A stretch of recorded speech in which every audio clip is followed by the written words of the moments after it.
it's. So what we have here is commonly known as a Kettle Helm or Chapelle de Fer, this type of thing. What are your thoughts about this, Augusto? Maybe people would like it to be from the 14th century, since we don't have many surviving kettle hats that can be dated for sure from the 14th century. And this could lend itself to be like it's pretty simple in shape, but the thing is that the top, like the skull, is way too tall to be a 14th century kettle helm or kettle hat, whatever you want to call it. This appears to like much more commonly in the 15th and 16th century. Even although it's of a simple shape, it's I don't think it can be dated to the 14th century, unfortunately. I think that's right. I think it's probably actually probably 16th century, I think, because of the shape of the crown and the fact that it's got this rib going on top, and like you say, like it's quite tall and pointy. Like a cabaset. Like a cabaset, exactly. It's almost like a proto-cabaset, isn't it? Maybe it dates to about 1500 or something, I'm just guessing, but it doesn't look like an earlier one, doesn't look 14th century, and for some reason I can't explain, it doesn't look 15th century to me, but it could be late 15th century, I suppose. I mean, the thing about kettle hats is they're very, very practical, aren't they? Because if you don't want to wear, if I just come over here for a minute, if you don't want to wear a Sallet, for example. So Sallet, some have raising visors, some don't. Incidentally, if they don't have a visor that pivots, you just pivot the whole helmet on the head. But a Chapelle de Fer or an iron hat is a lot more practical for everyday soldering and use than these types of helmets. We get into things like this, what some people call a Barbuta, which is actually not, is a salata? I mean, this is I would call it Barbuta. Okay. In Italian. Yeah, and so these are obviously modelled on the classical Greek helmets, but they came in the 15th century. Relatively early, actually. We see the beginning of the Barbuta actually quite early, don't we? At the beginning of the 15th century. Ian made a good bit about sallets and barbuts. Actually, and how it shows how, like, for example, sallets already show up in. Well, here we have an example. Yeah. And this is dated. Oh, trying to get out of the reflection of the window.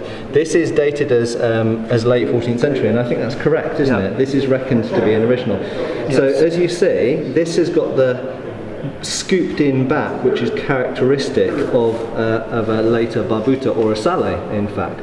So these over here are more German style Sallet. Which they tend to come out like a prow at the bottom, almost like the front of a trireme, whereas the Italian ones tend to scoop into the neck before flaring out at the bottom.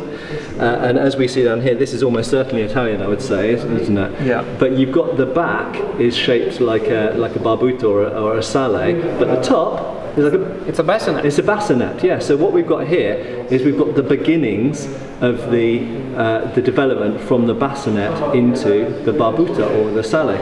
And additionally, you can see these vervels. Now, that's how I pronounce it anyway, vervels. Vervels. And you've got to bear in mind that the male would have come up here. So there would have been a leather strap going around here with a male aventail coming down around, and that means that this part of the cheek here would have been underneath the male. So you wouldn't have seen that, which is great if you think about it, because that means that it gives you a lot more protection to your cheeks, doesn't it? Because your cheeks are now covered by steel plate underneath the male. And these little holes here, incidentally, are for the liner. Probably these are actually to tie the male aventail to the cheeks, so it doesn't flop around. Could be. And then, I mean, since the lining holes are already under the vervels, so those are already there for that. But those could also be for the internal liner, and maybe also both the male aventail as well.